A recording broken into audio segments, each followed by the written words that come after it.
दोस्तों, स्वागत है आपका मेरे YouTube चैनल इंग्लिश बाबू पर। और आज मैं फिर हाजिर हूँ आपके साथ एक नई स्टोरी लेकर। और दोस्तों, आज मैं आपके लिए एक शॉर्ट मॉरल स्टोरी लेकर आया हूँ जो बहुत ही सुंदर कहानी है, सुनकर आपको बहुत मज़ा आएगा। उसके अलावा इस स्टोरी में आपको कुछ नए इंग्लिश के वर्ड मीनिंग सीखने को मिलेंगे, उनकी करेक्ट प्रोनाउंसिएशन के बारे में पता चलेगा, और जो इसका ग्रामर का पार्ट है हम उसे बिल्कुल डिटेल में कवर करेंगे, तो एक एक स्ट्रक्चर को आप बहुत आसानी से सीख पाएंगे। तो चलिए दोस्तों, आज की इस कहानी को हम शुरू करते हैं और सबसे पहले कहानी का टाइटल देखते हैं। कहानी का टाइटल है आ लेसन। लेसन का मतलब होता है सबक। अ लेसन मतलब कि एक सबक। तो दोस्तों, ये आज की इस कहानी का टाइटल है, शीर्षक है।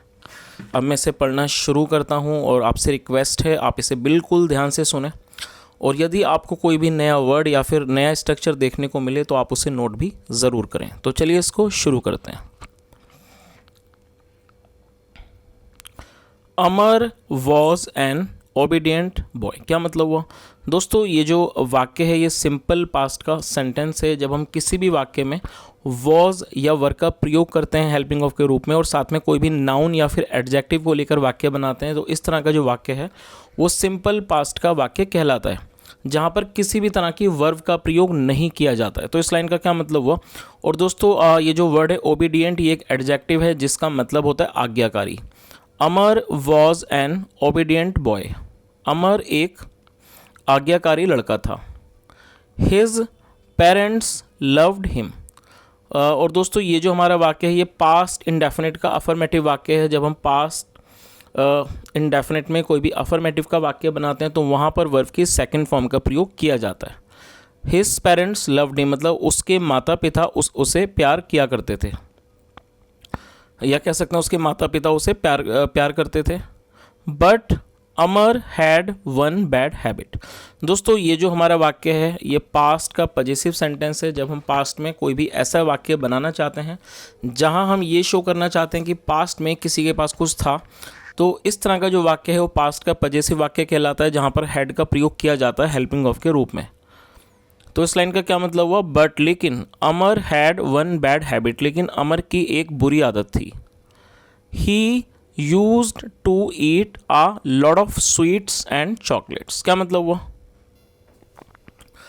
दोस्तों, इस वाक्य में यूज टू का प्रयोग किया गया है, और आपको ये चीज़ याद रखनी है कि जब आप कोई भी ऐसा वाक्य बनाना चाहते हैं जहाँ पर आप कंसिस्टेंसी मतलब कि निरंतरता को दिखाना चाहते हैं, जहाँ हम ये शो करते हैं कि पास्ट में कोई भी व्यक्ति किसी काम को किया करता था या फिर उसकी आदत थी, तो इस तरह का जो वाक्य है उसको बनाने के लिए हमें यूज टू का प्रयोग करना होता है कंसिस्टेंसी को, निरंतरता को दिखाने के लिए। और यूज टू के बाद हमेशा ही वर्ब की फर्स्ट फॉर्म का प्रयोग किया जाता है। तो इस लाइन का क्या मतलब हुआ? He use to eat a lot of sweets and chocolates मतलब वह बहुत सारी मिठाइयाँ और चॉकलेट खाया करता था। His mother always told him. His mother always told him, जो उसकी जो माँ थी वो हमेशा उसे बताती थी, Amar don't eat so many sweets, you will get a toothache. क्या मतलब हुआ? His mother always told him, जो उसकी माँ थी वो उसे हमेशा बताती थी, Amar don't eat so many sweets मतलब कि अमर ज़्यादा मिठाइयाँ मत खाओ। You will get a toothache. और दोस्तों, टूथ एक का मतलब होता है दांत का दर्द। You will get a tooth एक मतलब आपको दांत का दर्द हो जाएगा। चलिए आगे देखिए।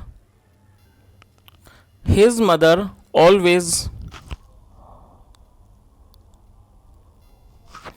His mother always told him. His mother used to keep all the sweets in a jar. क्या मतलब हुआ?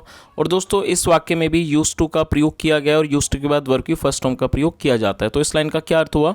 His mother used to keep all the sweets in a jar मतलब उसकी माँ मिठाइयों को एक मर्तबान में रखा करती थी। जार का मतलब था मर्तबान। तो इस पूरी लाइन का क्या अर्थ हुआ कि उसकी माँ मिठाइयों को एक मर्तबान में रखा करती थी। कीप का मतलब रखना। It had a narrow mouth and a tight lid. क्या मतलब हुआ? और दोस्तों, ये भी हमारा पास्ट का पॉजिटिव सेंटेंस है। It had a narrow mouth. Narrow का मतलब होता है छोटा, it had a narrow mouth, मतलब उसका जो मुंह था वो छोटा था, नैरो था, संकीर्ण था, या कह सकते हैं छोटा था। एंड अ टाइट लिड, और जो उसका लिड था मतलब जो ढक्कन था वो टाइट था। चलिए आगे देखिए। One day when Amar's mother went to the market. और दोस्तों ये जो हमारा वाक्य है ये पास्ट इंडेफिनिट का अफर्मेटिव वाक्य है, और ये गो की सेकंड फॉर्म है वेंट। गो मतलब जाना, वेंट मतलब गया। तो इस लाइन का क्या मतलब हुआ, वन डे एक दिन, when Amar's mother went to the market मतलब एक दिन जब अमर की जो माँ थी वो मार्केट बाजार गई। ही सॉ उसने देखा, दैट की हिज फादर वॉज अस्लीप। और दोस्तों आप इस वर्ड को नोट कर सकते हैं, ASLEEP अस्लीप। और ये जो वर्ड है अस्लीप ये एक एडजेक्टिव है जिसका मतलब होता है सोया हुआ। क्या मतलब हुआ इस लाइन का, ही सॉ उसने देखा, that his father was asleep, कि जो उसके पिता हैं वो सोए हुए थे। तो इस पूरी लाइन का क्या अर्थ निकला कि एक दिन जब अमर की जो माँ थी वो बाजार गई, उसने देखा कि जो उसके पिता हैं वो सोए हुए हैं। He tiptoed to the kitchen. और दोस्तों टिप टो की सेकंड फॉर्म है टिप टोड, और आपके लिए शायद एक नया वर्ड हो सकता है, आप इसे नोट कर सकते हैं। जब कोई व्यक्ति चुपचाप चल के जाता है तो उसे टिप टो कहा जाता है। और ये सेकंड फॉर्म क्या है, he tiptoed to the kitchen, मतलब वो धीरे से चुपके से किचन की तरफ चला गया। And got the sweet jar, और उसे मिल गया, क्या मिल गया, द स्वीट जार, जो मिठाइयों का जो मर्तमान था उसे वो मिल गया। ही ओपनड द टाइट लिड, और ये ओपन की सेकंड फॉर्म है जिसका मतलब होता है खोलना। ही ओपन द टाइट लिड, उसने उस मतलब जो टाइट जो ढक्कन था, लिड था, उसने उसे खोल दिया। And put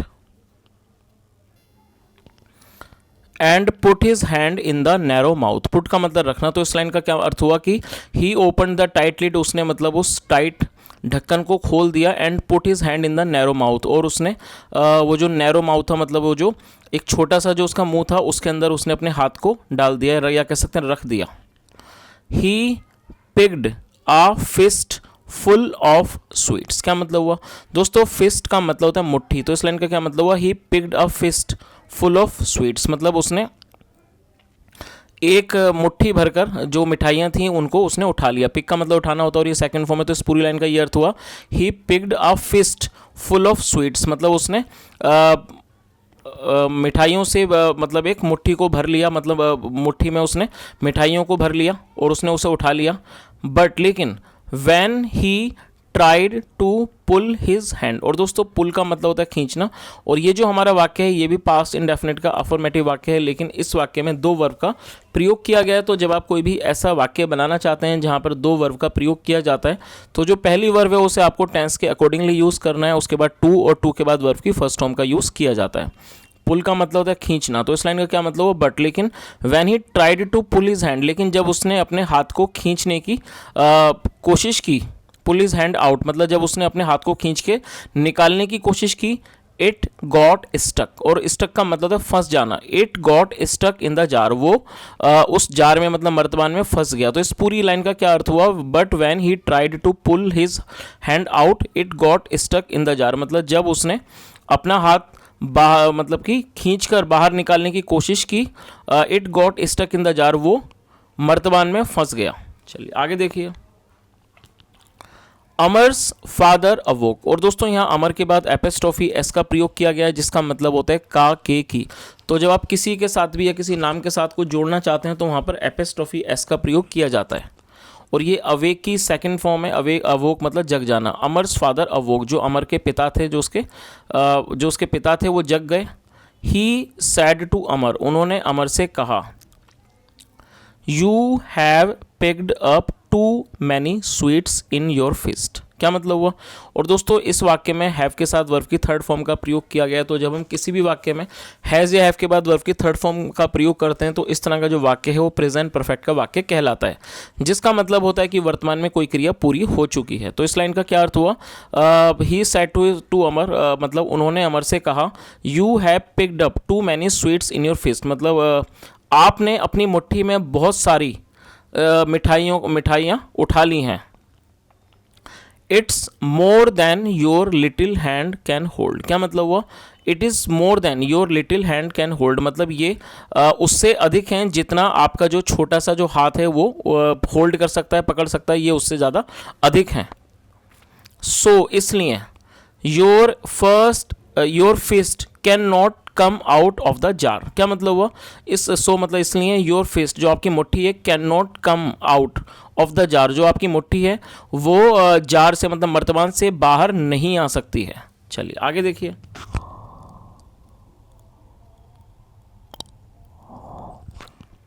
late go of the sweets and pick only one sweet in your two fingers. क्या मतलब हुआ let go of the sweets. और दोस्तों लेट, इस वाक्य में लेट का प्रयोग किया गया है और लेट का मतलब होता है जब हम कोई ऐसा वाक्य बनाएं जहां हम उस वाक्य में किसी भी क्रिया को होने देना या नहीं होने देने के बारे में बात करते हैं, तो वहां पर लेट का प्रयोग किया जाता है हेल्पिंग ऑफ के रूप में। तो इस लाइन का क्या अर्थ हुआ, let go of the sweets मतलब कि मिठाइयों को जाने दो, and pick only one sweet और सिर्फ एक मिठाई को पिक करो मतलब सिर्फ एक मिठाई को उठाओ, इन योर टू फिंगर्स अपनी दो उंगलियों में, and you can pull your hand, and you can pull your hand out easily.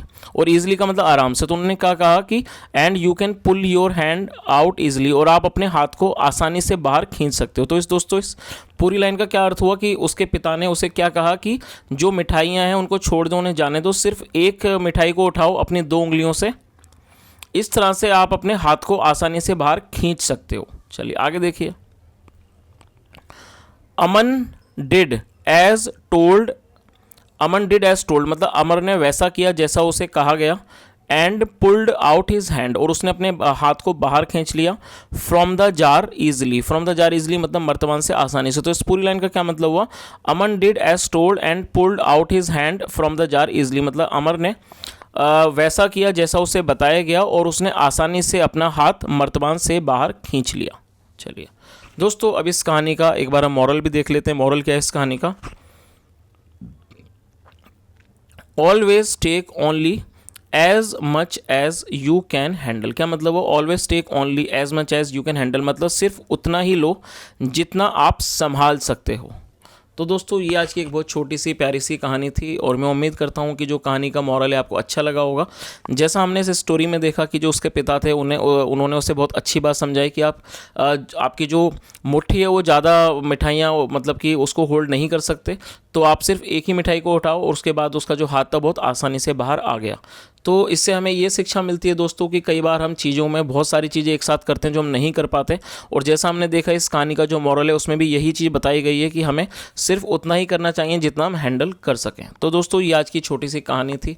उम्मीद करता हूँ कहानी आपको अच्छी लगी होगी, और यदि आपको मेरा पढ़ाने का प्रयास अच्छा लगा हो तो आपसे रिक्वेस्ट है वीडियो को लाइक करें, शेयर करें और चैनल को ज़रूर सब्सक्राइब करें। और दोस्तों यदि आपने आज की इस वीडियो में कोई भी नया वर्ड या फिर नया स्ट्रक्चर को सीखा हो तो कमेंट के माध्यम से ज़रूर बताएं। सुनने के लिए thank you so much. Have a nice day and bye.